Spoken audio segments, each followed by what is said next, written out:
El radar está encendido en los barrios. Toma la radio para hacerse eco de los que no tienen voz, planteando problemas y soluciones.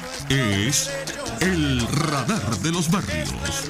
Las comunidades se organizan más allá de los colores políticos, porque saben que la polarización es una trampa. El radar de los barrios, con las verdades que el gobierno evade y que otros ignoran. Comienza el radar de los barrios con Jesús Torrealba. Pongamos fin a los atropellos, denunciando las mentiras por la calle del medio. Muy buenos días, Venezuela. Bienvenidos a una nueva emisión del radar de los barrios. Esperamos, se encuentren bien. Esperamos que muy pronto podamos decir con todas las ganas, como todos los días, muy buenos días, Venezuela. Nuestra palabra de solidaridad para con nuestros hermanos en el estado Carabobo, pero para toda Venezuela, que en estos momentos lo que pide es paz. La conducción del programa del día de hoy va a estar a cargo de nuestro querido amigo Carlos Teixeira, quien les habla Evelyn Martínez. Muy buenos días, Carlos, bienvenido al radar de los barrios. Buenos días, Evelyn, buenos días a todos los que escuchan del radar de los barrios. Ustedes, pues, al igual que nosotros, comparten una angustia, una preocupación, lo que es un sentimiento que nacionalmente se extiende, el preguntarnos, oye, ¿hasta cuándo esto? ¿Quién coloca la sindéresis? ¿Quién toma en serio la palabra paz y no la palabra manoseada paz? Es decir, no es manosear la paz, es de verdad hacer esfuerzos por la paz. Y eso, de verdad, de los barrios, lo decimos con toda la convicción, porque nosotros que hacemos fundamentalmente labor comunicacional de perfil comunitario, es decir, nosotros cuando estamos en cualquier barrio de la Venezuela profunda, bien en Caracas, bien en el interior del país, lo hacemos porque nos anima la convicción de que en el barrio convivimos en paz. Tenemos problemas, tenemos diferencias, pero convivimos en paz. Aquel que altera la paz en el barrio, bien sabemos, o es controlado por el propio barrio, o finalmente termina donde terminan aquellos que se comportan de manera antisocial, que agreden a sus comunidades. Pero el venezolano común, el humilde que lucha cotidianamente en el barrio, en las organizaciones populares, convive en paz. Entonces, se trata de hacer lo que es un hecho cotidiano formal, hacerlo un hecho real para el mundo político venezolano. Hoy nos unimos al duelo de todos. Nosotros sí lo decimos sin distinción. Aquí no hay venezolanos bien muertos por la violencia política y venezolanos mal muertos por la violencia política. No, lamentamos la muerte de todos los venezolanos por una situación de confrontación que ha agarrado ya ribetes verdaderamente graves y que de los barrios llamamos la atención para que nos unamos en un diálogo sincero por la paz, con garantes de la misma, con confianza, que es importante para ellos. Bueno, hará falta la sindéresis, hace falta de poner actitudes, todo cuanto contribuya a que Venezuela no llegue a situaciones que en otros países ya superaron y que sería inconcebible que nosotros en pleno siglo XXI las fuéramos a reeditar. Pero vamos ahora a que sea Jesús Torrealba quien ha sido en esto un conductor de la comunicación comunitaria, de la convivencia que hacemos en nuestros barrios, del transmitir las angustias, las necesidades y las propuestas que también hay en muchas de nuestras zonas populares. Jesús, buenos días, bienvenido a tu programa El Radar de los Barrios. Muy buenos días, Carlos, muy buenos días, Evelyn. Sí, efectivamente, tal y como lo han planteado ustedes acertadamente, hoy es un día complejo, un día muy duro. Yo quisiera invitar a nuestros oyentes a que hagamos un ejercicio de imaginación. Es decir, yo sé que en una sociedad polarizada es difícil intentar analizar lo ocurrido sin una perspectiva política, sin una perspectiva partidista, pero por eso les pido que hagamos un ejercicio precisamente de imaginación. imaginemos que estamos dándole una mirada a esto como quien hace un análisis del funcionamiento de un sistema, ¿no? De un vehículo, de una máquina dispensadora de agua, de un sistema. O sea, somos analistas del sistema y estamos presenciando un sistema que tuvo una falla hace 30 días, una falla hace un mes. Hace un mes, el 12 de febrero, se produjo una manifestación en Caracas y esa manifestación tuvo como saldo drástico 3 personas fallecidas. Eso ocurrió hace exactamente un mes. Un mes después, el 12 de marzo, tenemos de nuevo una situación de violencia muy grave que deja como saldo fatal 3 personas fallecidas. Y entre el 12 de febrero y el 12 de marzo, entre una fecha y la otra, hay una veintena de otras víctimas fatales. Entonces, ¿qué es lo que se concluye cuando uno hace este análisis muy frío? Estamos hablando de fechas, estamos hablando de números, estamos hablando de víctimas. ¿Qué es lo que se concluye? Bueno, una cosa muy clara, muy evidente, que es que todos los esfuerzos que supuestamente se estaban haciendo para resolver esa situación fracasaron. Y me refiero a los esfuerzos del actor más dinámico que hay en toda sociedad, que es el Estado, que es el gobierno, sobre todo en un país petrolero, donde en vez de Estado tenemos un petroestado, es decir, un Estado con tanto poder y con tanto dinero.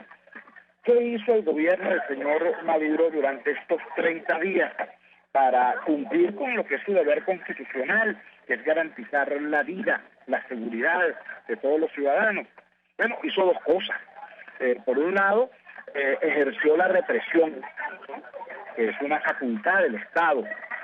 Y por otro lado, hizo algunos esfuerzos políticos. Convocó, entre otras cosas, a una llamada conferencia de paz, la Conferencia Nacional de Paz.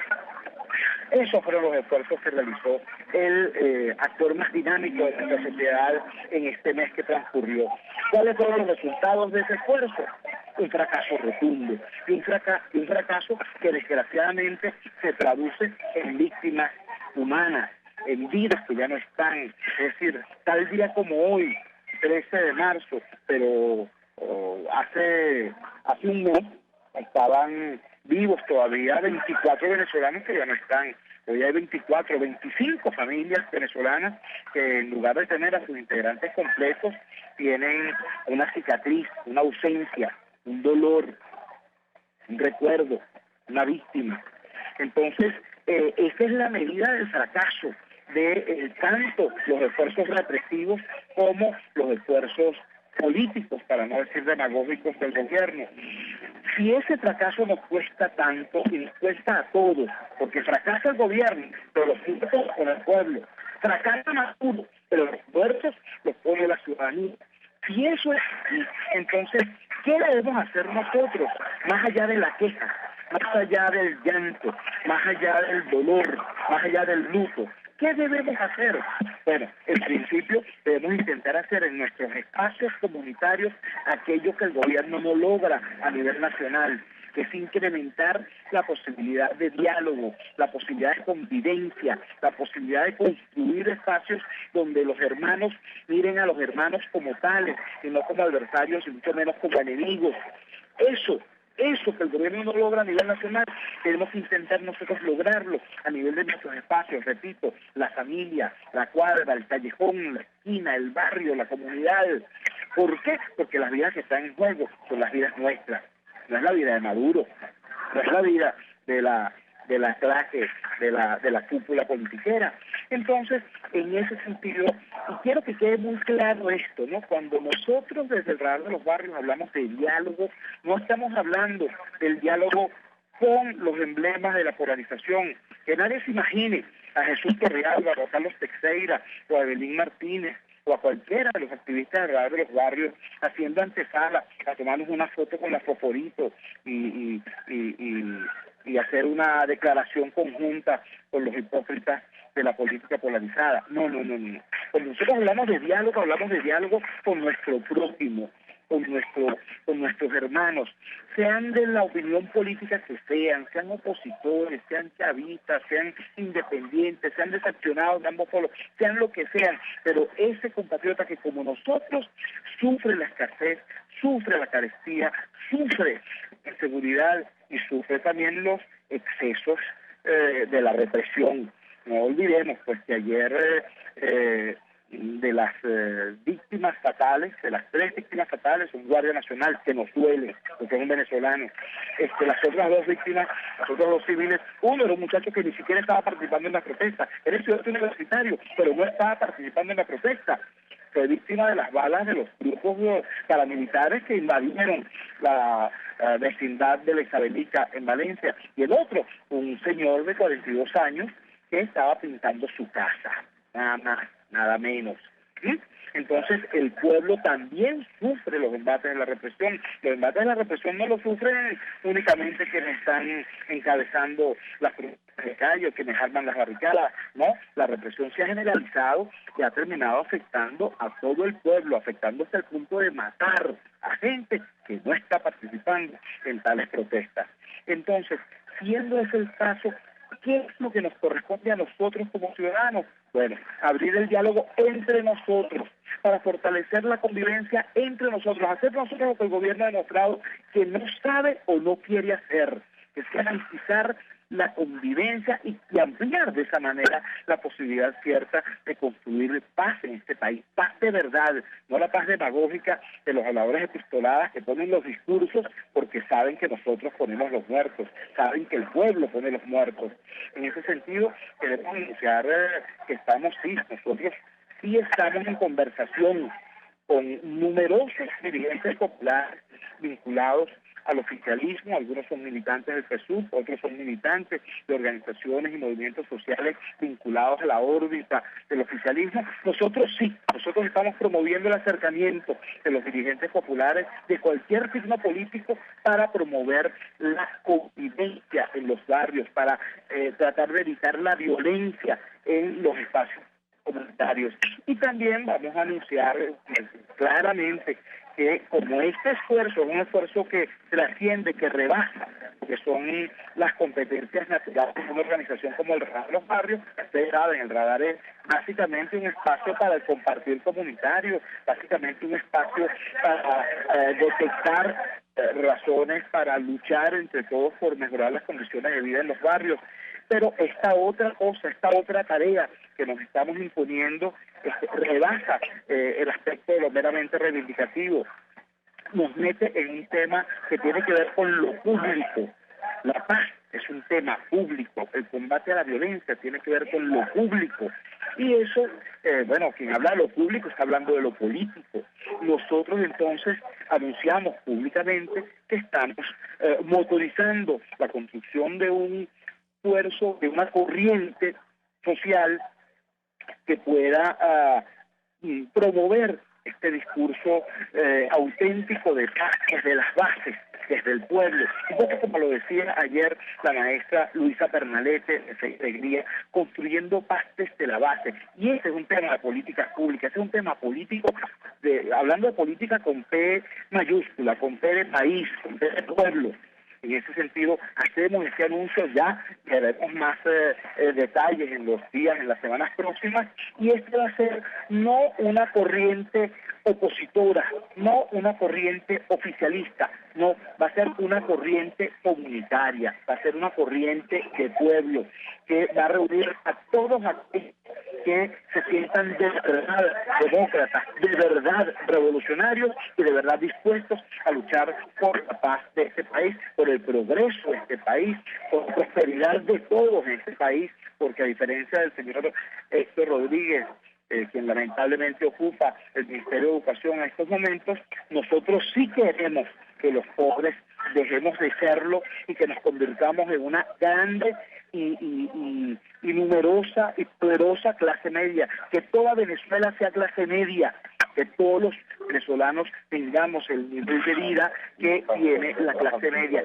Ese es el propósito que estamos construyendo, que estamos promoviendo. Ese es uno de los puntos que va a asumir esa corriente que vamos a promover y que, repito, va a tener esta intencionalidad política, pero no es un partido político. Nosotros no vamos a tener esa corriente, no va a tener candidatos a puestos públicos, ni va a disputar espacios administrativos de poder. No es lo que nos interesa, no es lo que buscamos, pero sí queremos posicionar lo que es la agenda política del ciudadano a pie, del ciudadano del barrio. Eso es lo que vamos a hacer de ahora en adelante, justamente porque, bueno, no nos dejan otra. Está visto que quienes tienen en sus manos las palancas del poder desprecian profundamente no solamente la seguridad, sino incluso la vida de los venezolanos. Han pasado en estos 25 días 25 muertos, prácticamente a razón de un muerto diario. Esto no lo podemos omitir y, repito, no nos podemos quedar en la condena, no nos podemos quedar en la queja ni en el lamento. Tenemos que pasar a la acción y lo haremos de esta manera que estamos anunciando. Adelante, Carlos. Adelante, Evelyn. Así es, bueno, muchísimas gracias a Jesús Torrealba por todo esto que acabamos de escuchar. Efectivamente, no nos podemos quedar en la queja, evidentemente tenemos que accionar, de una manera positiva. Es por eso que después de este pronunciamiento de Jesús, se abre este tema, la corriente. Tenemos en línea a nuestra amiga Sofía Delgado, desde allá, desde el más alto del Junquito, parte del estado Vargas, por supuesto, pero la zona rural, el campo. Muy buenos días, Sofía. Bueno, cuéntanos a propósito de todo este tema que se ha dado estos últimos días. Ayer conversábamos muy en lo personal acerca de la preocupación de nuestra posición como madre ante esta ola de violencia, pero se abre una ventana, hay una corriente. Cuéntanos. Buenos días, Evelyn, y a todos los oyentes. Muy consternada, muy dolida por toda la situación que acontece. Nuestras palabras de condolencia para todas las madres y familiares de los fallecidos, que van por 25 a causa de la represión brutal de las protestas por los paramilitares armados y toda la gente que de una manera u otra, en medio de la desesperación y desorientación, creen que el camino es violento, bien sea del gobierno o de la oposición. Quiero enfatizar que estamos en contra, absolutamente en contra de todo acto violento que implique la represión y la salida violenta, el golpe, o sea, todos los aspectos con los cuales nos han satanizado, porque quieren meter dentro de un mismo saco a todas las personas que tenemos disidencia con respecto a todo el descontento social y político que padecemos por causas justas. Aquí en el campo, por ejemplo, el problema del desabastecimiento es brutal. Aquí no hay abastecimiento ni de Pedeval, ni de los centros, ni de los supermercados privados, porque sencillamente no llega. La corrupción implícita en el desabastecimiento, cuando autoridades mismas se encargan de comercializar con sobreprecio y los mismos guardias nacionales con los productos que son para el pueblo y que cada vez llegan menos, no hay. El problema de la inseguridad, que aunque hablamos de los 25 fallecidos a causa de las protestas, también tenemos que contar todas las personas que han fallecido últimamente a causa de la violencia, a causa de la inseguridad, de la delincuencia desbordada. Y así, como tantas cosas, el incumplimiento de la ley y de la Constitución Nacional, es increíble cómo no se respetan los derechos de los ciudadanos. Ahorita mismo me encuentro ubicado en un sector donde hay un gran movimiento de tierra, en Tigroncito específicamente, donde por fin logramos que llegara la Guardia Nacional, pero los procedimientos no se cumplen. Aquí están acabando con el Parque Nacional Macarao, con el Parque Metropolitano, destrozando los árboles y las nacientes de ríos y quebradas, incumpliendo el quinto objetivo del Plan de la Patria, salvar el planeta. Tenemos una crisis institucional en todos los sectores, las jefaturas civiles, la Guardia Nacional, la Fiscalía Ambiental. No funciona, y ese es el problema. Donde no hay ley, no hay justicia. Donde no hay justicia, no hay paz. Entonces, un llamado muy especialmente a la gente del gobierno, al presidente Nicolás Maduro, para que abra un compás, para que haya un reconocimiento. Si él lograra la amnistía de los detenidos, se podría iniciar el diálogo. El presidente, en sus manos está en que no haya más muertos, más fallecidos a causas políticas y sociales. Así es, muchísimas gracias a Sofía por estas palabras, por esta posición. Justamente como decía antes de iniciar, es un sector del estado Vargas que queda justamente en la zona rural. se suma al tema del desabastecimiento, a todo este tema de inseguridad, se suma el ecocidio que se está, haciendo de forma indiscriminada en este sector. Carlos, ¿algún aporte antes de irnos al corte? Sí, Belín, era para reafirmar un poco dentro de la intervención de Sofía, y es que hay el otro elemento, que es la impunidad que acompaña en todo esto. Hay un rosario, un montón de denuncias hechas por las comunidades de las instituciones, y estas no actúan. Y realmente el efecto, el mensaje que luego manda a la sociedad es que se puede hacer. Rescato lo siguiente: todos vimos en los videos cómo agentes del SEBIN dispararon y son los principales implicados en la muerte tanto del estudiante de Acosta como del propio Montoya, que no le han prestado atención, por cierto, a sus familiares, pese a ser un camarada del propio Nicolás Maduro. Y toda esta es la imagen. Sin embargo, la fiscal no ha procesado, la Fiscalía del Ministerio Público no ha procesado esto. La joven Geraldine tampoco. El guardia se dispara en la cara de una joven estudiante dentro de su casa, tampoco hay ningún indiciado. Entonces, un mensaje negativo que te mandan a la sociedad, porque dice que hasta desde los delitos ecológicos, como el que denunció Sofía, hasta el asesinato vil de personas de otro sector que represente y que hay impune, el mensaje es que esto puede continuarse haciendo. Vamos al corte entonces y regresamos con el Radar de los Barrios, aquí por RCR 750M. Usted escucha el Radar de los Barrios por RCR 750 AM.